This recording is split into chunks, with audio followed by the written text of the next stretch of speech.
جائے گا جب جہاں سے کچھ بھی نہ پاس ہوگا،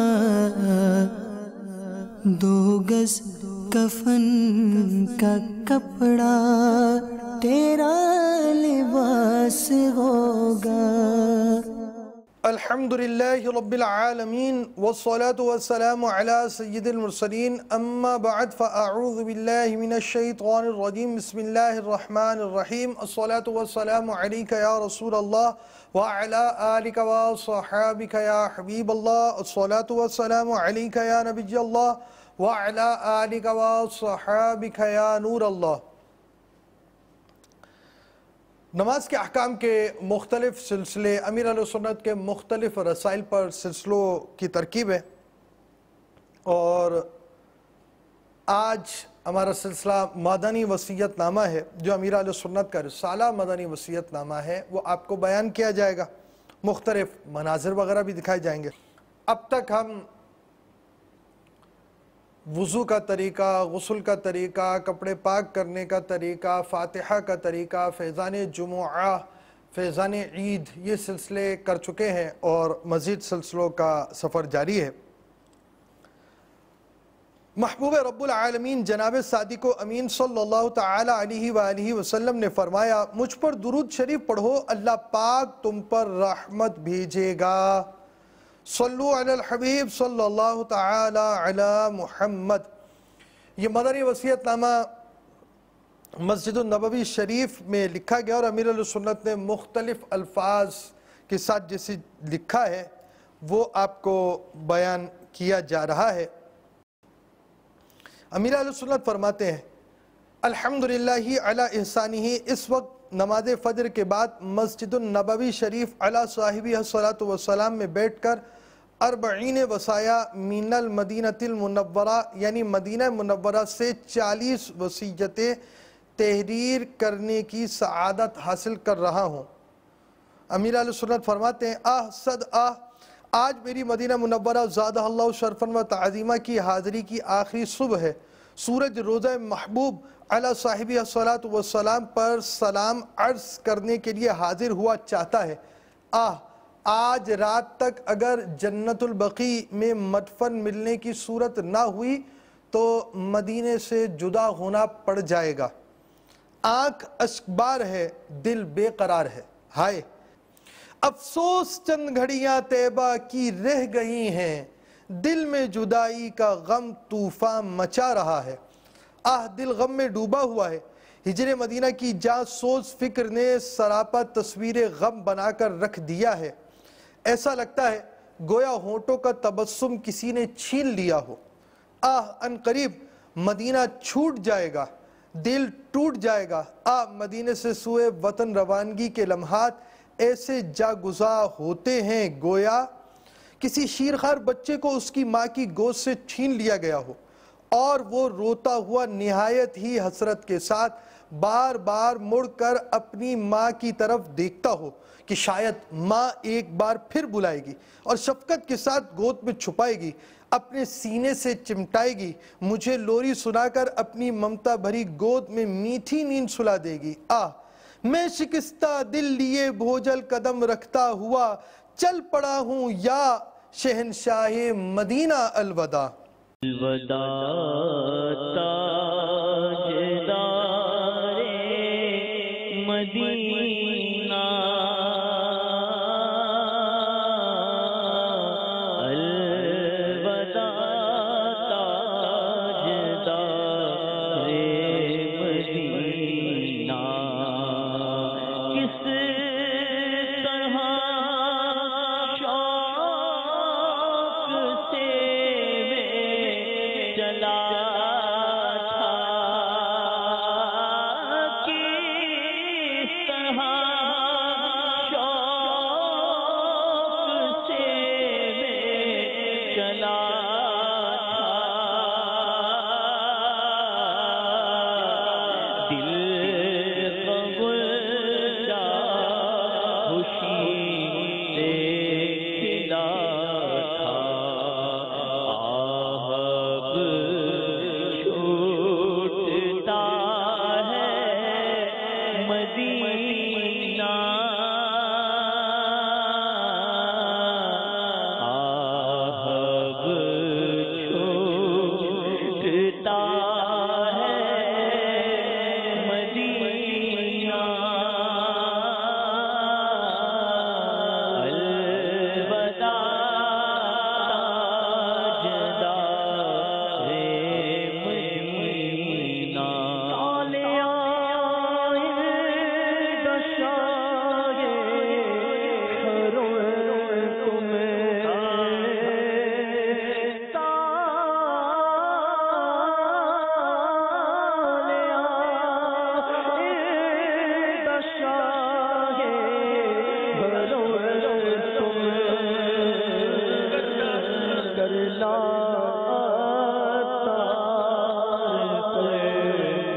حج پر بھی بلانا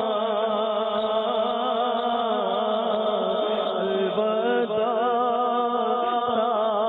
تاجدار مدینہ۔ امیر اہل سنت فرماتے ہیں اب شکستہ دل کے ساتھ 40 وصایا عرض کرتا ہوں، میرے یہ وصایا دعوت اسلامی سے وابستہ تمام اسلامی بھائیوں اور اسلامی بہنوں کی طرف بھی ہیں، نیز میری اولاد اور دیگر اہل خانہ بھی ان وصایا پر ضرور توجہ رکھیں۔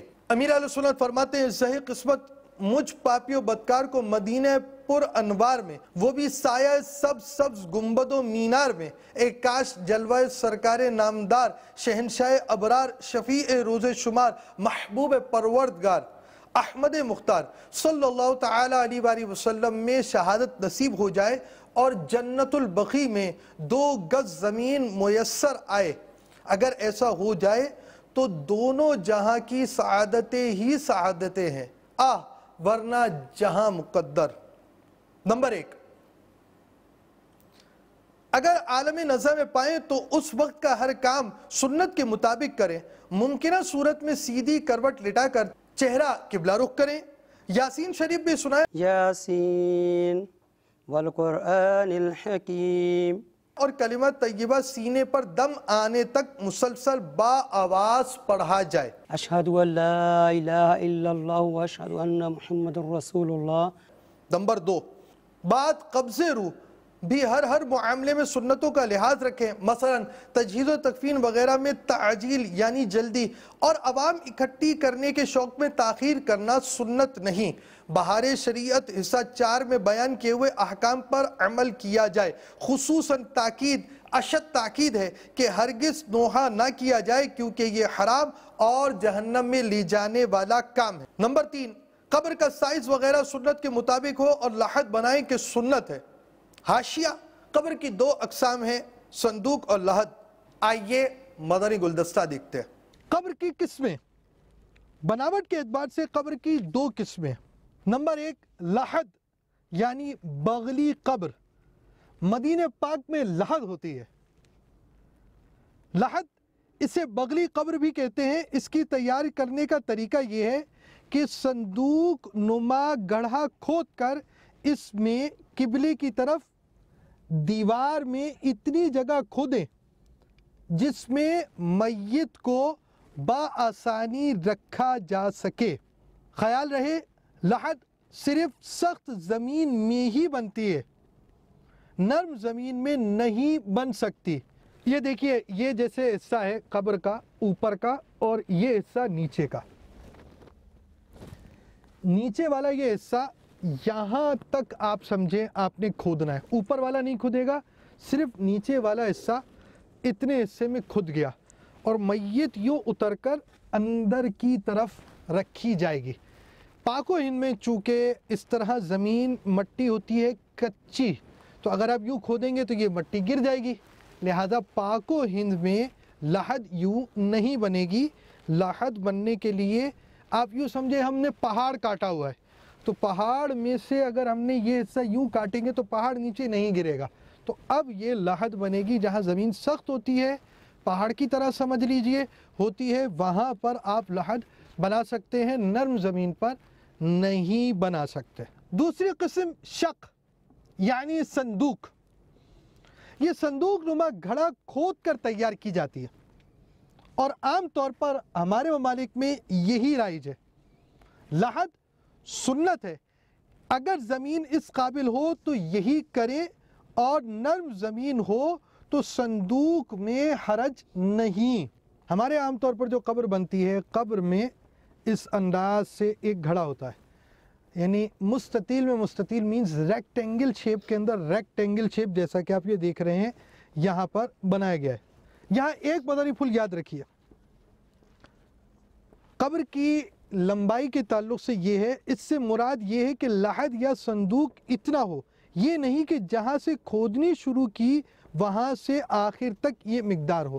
نمبر 4، اندرون قبر دیواریں وغیرہ کچی مٹی کے ہوں، آگ کی پکی ہوئی اینٹیں استعمال نہ کی جائیں۔ اگر اندر میں پکی ہوئی اینٹ کی دیوار ضروری ہو تو پھر اندرونی حصہ مٹی کے گارے سے اچھی طرح لیپ دیا جائے۔ نمبر 5، ممکن ہو تو اندرونی تختوں پر یاسین شریف، سورۃ الملک اور درود تاج پڑھ کر دم کر دیا جائے۔ نمبر 6، امیر اہل سنت فرماتے ہیں کفن مسنون خود سگے مدینہ عرف عن کے پیسوں سے ہو، حالت فقر کی صورت میں کسی صحیح العقیدہ سنی کے مال حلال سے لیا جائے۔ نمبر 7، غسل باریش با امام و پابند سنت اسلامی بھائی عین سنت کے مطابق دیں۔ سادات کرام اگر گندے وجود کو غسل دیں گے تو امیر علیہ سنت فرماتے ہیں تو سگے مدینہ عرف عن اسے اپنے لیے بے ادبی تصور کرتا ہے۔ نمبر 8، غسل کے دوران ستر عورت کی مکمل حفاظت کی جائے۔ اگر ناف سے لے کر گھٹنوں سمیت کتھئی یا کسی گہرے رنگ کی 2 موٹی چادریں اڑا دی جائیں تو غالباً ستر چمکنے کا احتمال جاتا رہے گا۔ ہاں، پانی ظاہری جسم کے ہر حصے بلکہ روئیں کی جڑ سے لے کر نوک پر بہانا لازمی ہے۔ نمبر 9، کفن اگر آب زمزم یا آب مدینہ بلکہ دونوں سے تر کیا ہوا ہو تو سعادت ہے۔ کاش کوئی سید صاحب سر پر سبز امامہ شریف سجا دیں۔ حاشیہ، صرف علماء و مشائخ کو با امامہ دفن کیا جا سکتا ہے، عام لوگوں کی میت کو مع امامہ دفنانا منع ہے۔ نمبر 10، بعد غسل میت کفن میں چہرہ چھپانے سے قبل پہلے پیشانی پر انگشت شہادت سے بسم اللہ الرحمن الرحیم لکھیے۔ نمبر 11، اسی طرح سینے پر لا الہ الا اللہ محمد رسول اللہ صلی اللہ تعالی علیہ وآلہ وسلم۔ نمبر 12، دل کی جگہ پر یا رسول اللہ صلی اللہ تعالی علیہ وآلہ وسلم۔ 13، ناف اور سینے کے درمیانی حصہ کفن پر یا غوث اعظم دستگیر رضی اللہ تعالی عنہ یا امام ابو حنیفہ رضی اللہ تعالی عنہ یا امام احمد رضا رضی اللہ تعالی عنہ یا شیخ ضیاء الدین رضی اللہ تعالی عنہ شہادت کی انگلی سے لکھیں۔ نمبر 14، نیز ناف کے اوپر سے لے کر سر تک تمام حصہ کفن پر علاوہ پشت کے مدینہ مدینہ لکھ دیا جائے۔ یاد رہے یہ سب کچھ روشنائی سے نہیں، صرف انگشت شہادت سے لکھنا ہے اور زہ نصیب کوئی سید صاحب لکھے۔ نمبر 15، دونوں آنکھوں پر مدینہ منورہ زادہ اللہ شرفن و تعظیمہ کی کھجوروں کی گٹھلیاں رکھ دی جائیں۔ نمبر 16، جنازہ لے کر چلتے وقت بھی تمام سنتیں ملحوظ رکھیے۔ نمبر 17، جنازے کے جلوس میں سب اسلامی بھائی مل کر امام اہل سنت رضی اللہ تعالی عنہ کا قصیدہ درود کعبے کے بدر الدجا تم پہ کروڑوں درود پڑھیں۔ کعبے کے بدر الدجا تم پہ کروڑوں درود، طیبہ کے شمس و ضحا تم پہ کروڑوں درود۔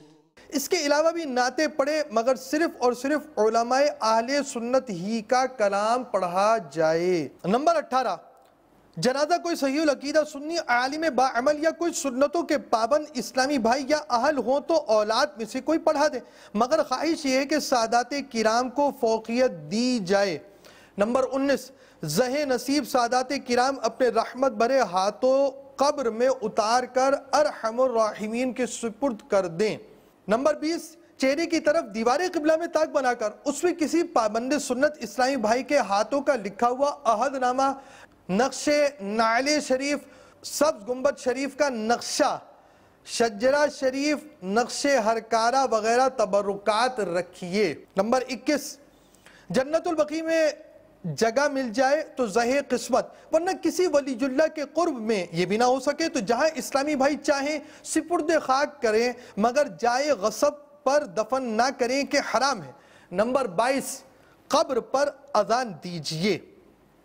قبر پر اذان دینے سے پہلے ہمیں کیا مدنی پھول دینے چاہیے جو امیر رسول اللہ نے دیے؟ آئیے مدنی گلدستہ دیکھتے ہیں۔ امیر اہل سنت فرماتے ہیں تدفین کے بعد اس طرح اعلان کیجئے، عاشقان رسول متوجہ ہوں، انشاءاللہ عز و جل اب قرآن کریم کی صورتیں پڑھی جائیں گی، انہیں کان لگا کر خوب توجہ سے سنیے، پھر اذان دی جائے گی، اس کا جواب دیجئے، پھر دعا مانگی جائے گی۔ مرحوم یا مرحومہ کی قبر کی پہلی رات ہے، یہ سخت آزمائش کی گھڑی ہوتی ہے۔ مردود شیطان قبر میں بہکانے کی کوشش کرتا ہے۔ جب میت سے سوال ہوتا ہے مر ربو کا، یعنی تیرا رب کون ہے، تو شیطان اپنی طرف اشارہ کر کر کہتا ہے کہہ دے کہ یہ میرا رب ہے۔ ایسے موقع پر اذان میت کے لیے نہایت نفع بخش ہوتی ہے، کیونکہ اذان کی برکت سے میت کو شیطان کے شر سے پناہ ملتی ہے، اذان سے رحمت نازل ہوتی، میت کا غم ختم ہوتا، اس کی گھبراہٹ دور ہوتی، آگ کا عذاب ٹلتا اور عذاب قبر سے نجات ملتی ہے، نیز منکر نکیر کے سوالات کے جوابات یاد آ جاتے ہیں۔ نمبر 23، زہِ قسمت کوئی سید صاحب تلقین فرمائے۔ تلقین کی فضیلت اور انداز آئیے مدنی گلدستہ دیکھتے ہیں۔ حدیث پاک میں ہے جب تمہارا مسلمان بھائی مرے، اس کو مٹی دے چکو، تو تم میں ایک شخص قبر کے سرہانے کھڑا ہو کر کہے یا فلاں ابن فلانہ، وہ سنے گا اور جواب نہ دے گا، پھر کہے یا فلاں ابن فلانہ، وہ سیدھا ہو کر بیٹھ جائے گا، پھر کہے یا فلاں ابن فلانہ، وہ کہے گا ہمیں ارشاد کر، اللہ پاک تجھ پر رحم فرمائے، مگر اس کے کہنے کی خبر نہیں ہوتی، پھر کہے اذکر ما خرجت علیہ من الدنیا شہادتا لا الہ الا اللہ وان محمدا عبدہ ورسولہ صلی اللہ تعالی علیہ وآلہ وسلم وانک ردیت باللہ ربا وبالاسلام دینا وبمحمد صلی اللہ تعالی علیہ وآلہ وسلم نبیا وبالقرآن اماما۔ منکر نکیر ایک دوسرے کا ہاتھ پکڑ کر کہیں گے چلو ہم اس کے پاس کیا بیٹھیں جس سے لوگ اس کی حجت سکھا چکے۔ اس پر کسی نے عرض کیا یا رسول اللہ صلی اللہ تعالی علیہ وآلہ وسلم، اگر اس کی ماں کا نام معلوم نہ ہو، فرمایا تو حوا رحمت اللہ تعالی علیہا کی طرف نسبت کرے۔ یا زمزم رضا عطاری بن نور جہان، یا زمزم رضا عطاری بن نور جہان، یا زمزم رضا عطاری بن نور جہان، اذکر ما خرجت من الدنیا شہادت ان لا الہ الا اللہ وان محمد عبدہ ورسولہ صلی اللہ تعالی علیہ وآلہ وسلم وانک رضیت باللہ ربا وبالاسلام دینا وبمحمد صلی اللہ علیہ وآلہ وسلم نبیا وبالقرآن اماما۔ نمبر 24 ہو سکے تو میرے اہل محبت میری تدفین کے بعد 12 روز تک، یہ نہ ہو سکے تو کم از کم 12 گھنٹے ہی صحیح میری قبر پر ہلکا کیے رہیں اور ذکر و درود اور تلاوت و نعت سے میرا دل بہلاتے رہیں، انشاءاللہ عز و جل نئی جگہ میں دل لگ ہی جائے گا۔ اس دوران بھی اور ہمیشہ نماز با جماعت کا اہتمام رکھیں۔ نمبر 25، میرے ذمے اگر قرض وغیرہ ہو تو میرے مال سے، اور اگر مال نہ ہو تو درخواست ہے کہ میری اولاد اگر زندہ ہو تو وہ یا کوئی اور اسلامی بھائی احساناً اپنے پلے سے ادا فرما دیں۔ اللہ عز و جل اجر عظیم عطا فرمائے۔ مختلف اجتماعات میں اعلان کیا جائے کہ جس کسی کی بھی دل آزاری یا حق تلفی ہوئی ہو تو وہ محمد الیاس عطار قادری کو معاف فرما دے، اگر قرض وغیرہ ہو تو فوراً ورثاء سے رجوع کرے یا معاف کر دیں۔ نمبر 26، مجھے کثرت کے ساتھ ایصال ثواب و دعائے مغفرت سے نوازتے رہیں تو احسان عظیم ہوگا۔ نمبر 27، سب کے سب مسلک اعلیٰ حضرت یعنی مذہب اہل سنت پر امام اہل سنت مولانا شاہ امام احمد رضا خان رحمت اللہ تعالی علیہ کی صحیح اسلامی تعلیمات کے مطابق قائم رہیں۔ نمبر 28، بد مذہبوں کی صحبت سے کوسوں دور بھاگیں کہ ان کی صحبت خاتمہ بالخیر میں بہت بڑی رکاوٹ اور سبب بربادی آخرت ہے۔ نمبر 29، تاجدار مدینہ راحت قلب و سینہ صلی اللہ تعالی علیہ وسلم کی محبت اور سنت پر مضبوطی سے قائم رہیں۔ نمبر 30 نماز پنجگانہ، روزہ رمضان، زکوٰۃ، حج وغیرہ فرائض و دیگر واجبات و سنن کے معاملے میں کسی قسم کی کوتاہی نہ کیا کریں۔ نمبر 31 وصیت، ضروری وصیت۔ دعوت اسلامی کی مرکزی مجلس شورا کے ساتھ ہر دم وفادار رہیے، اس کے ہر رکن اور اپنے ہر نگران کے ہر اس حکم کی اطاعت کیجئے جو شریعت کے مطابق ہو۔ شورا یا دعوت اسلامی کے کسی بھی ذمہ دار کی بلا اجازت شرعی مخالفت کرنے والے سے میں بیزار ہوں، خواہ وہ میرا کیسا ہی قریبی عزیز ہو۔ نمبر 32 ہر اسلامی بھائی ہفتے میں کم از کم ایک بار مدنی دورہ میں اول تا آخر شرکت، اور ہر ماہ کم از کم 3 دن، ہر 12 ماہ میں 1 ماہ، اور زندگی میں یکمشت کم از کم 12 ماہ کے لیے مدنی قافلے میں سفر کرے۔ ہر اسلامی بھائی اور ہر اسلامی بہن اپنے کردار کی اصلاح پر استقامت پانے کے لیے روزانہ فکر مدینہ کر مدنی انعامات کا رسالہ پر کرے اور ہر ماہ اپنے ذمہ دار کو جمع کروائے۔ نمبر 33 تاجدار مدینہ سرور قلب و سینہ صلی اللہ تعالی علیہ وآلہ وسلم کی محبت و سنت کا پیغام دنیا میں عام کرتے رہیے۔ نمبر 34 بد عقیدگیوں اور بد اعمالیوں نیز دنیا کی بیجا محبت، مال حرام اور ناجائز فیشن وغیرہ کے خلاف اپنی جد و جہد جاری رکھیے۔ حسن اخلاق اور مدنی مٹھاس کے ساتھ نیکی کی دعوت کی دھومیں مچاتے رہیے۔ نمبر 35 غصہ اور چڑچڑا پن کو قریب بھی مت پھٹکنے دیجئے ورنہ دین کا کام دشوار ہو جائے گا۔ نمبر 36 میری تالیفات اور میرے بیان کی کیسٹوں سے میرے ورثاء کو دنیا کی دولت کمانے سے بچنے کی مدنی التجا ہے۔ نمبر 37 میرے ترکے وغیرہ کے معاملے میں حکم شریعت پر عمل کیا جائے۔ نمبر 38 مجھے جو کوئی گالی دے، برا بھلا کہے، زخمی کر دے یا کسی طرح بھی دل آزاری کا سبب بنے، میں اسے اللہ پاک کے لیے پیشگی معاف کر چکا ہوں۔ نمبر 39 مجھے ستانے والوں سے کوئی انتقام نہ لیا جائے۔ نمبر 40 بالفرض کوئی مجھے شہید کر دے تو میری طرف سے اسے میرے حقوق معاف ہیں۔ ورثاء سے بھی درخواست ہے کہ اپنے حق معاف کر دیں۔ اگر سرکار مدینہ صلی اللہ تعالی علیہ وسلم کی شفاعت کے صدقے محشر میں خصوصی کرم ہو گیا تو انشاءاللہ عز و جل اپنے قاتل یعنی مجھے شہادت کا جام پلانے والے کو بھی جنت میں لیتا جاؤں گا، بشرط یہ کہ اس کا خاتمہ ایمان پر ہوا ہو۔ اگر میری شہادت عمل میں آئے تو اس کی وجہ سے کسی قسم کے ہنگامے اور ہڑتال نہ کی جائے۔ اگر ہڑتال اسی کا نام ہے کہ زبردستی کاروبار بند کروایا جائے، دکانیں اور گاڑیوں پر پتھراؤ وغیرہ کیا جائے تو بندوں کی ایسی حق تلفی کرنا کوئی بھی مفتی اسلام جائز نہیں کہہ سکتا۔ اس طرح کی ہڑتال حرام اور جہنم میں لے جانے والا کام ہے۔ امیر اہل سنت فرماتے ہیں کاش گناہ بخشنے والے خدا غفار عز و جل مجھ گناہگار کو اپنے پیارے محبوب صلی اللہ تعالی علیہ وسلم کے طفیل معاف فرما دے۔